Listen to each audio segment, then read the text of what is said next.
കൂടെ വർക്ക് ചെയ്യുന്ന ടീച്ചർ അവരുടെ സ്വന്തം നാടായ തലശ്ശേരിയിലേക്ക് എന്നെയും കൂടി കൊണ്ടുപോയി കഴിഞ്ഞ വെക്കേഷന്. കണ്ണൂരെത്തിയിട്ട് എങ്ങനെയാണ് തെയ്യം കാണാതെ വരിക? തെയ്യം കാണണമെന്നൊരാഗ്രഹം പറഞ്ഞപ്പോൾ അവിടെ അടുത്തുള്ള മേലൂട്ട് ശ്രീ മുത്തപ്പൻ മടപ്പുര അമ്പലത്തിൽ അന്ന് വെള്ളാട്ടം എന്ന് പറയുന്നൊരു സംഭവം ഉണ്ടായിരുന്നു. അതായത് തെയ്യത്തിൻ്റെ ഫസ്റ്റ് സ്റ്റേജാണ് ഇത്. ഇതിൽ തിരുമുടിയാണ് അതിൽ പ്രധാനം. തിരുമുടി ഉണ്ടെങ്കിൽ അത് തെയ്യമായിട്ടും അതില്ലെങ്കിൽ ഇത് വെള്ളാട്ടമായിട്ടും കണക്കാക്കും. ഏകദേശം ഈ തെയ്യവും വെള്ളാട്ടവും എല്ലാം സിമിലർ തന്നെ. ഇതും നമ്മുടെ മുത്തപ്പൻ തന്നെയാണ്.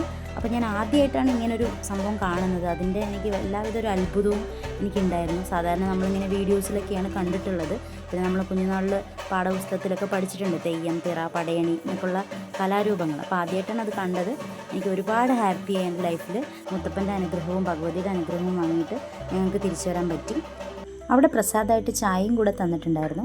അതിനുശേഷം ഞങ്ങൾ പോയത് ജഗന്നാഥ ടെമ്പിളിലേക്കാണ്. അവിടെ നമ്മുടെ ശ്രീനാരായണ ഗുരുവിൻ്റെ പഞ്ചലോക വിഗ്രഹം അദ്ദേഹം ജീവിച്ചിരുന്ന കാലത്ത് തന്നെ സ്ഥാപിച്ചിരുന്നതായിട്ടാണ് കാണപ്പെടുന്നത്. അത് നല്ലൊരു കാഴ്ചയായിട്ട് തോന്നി.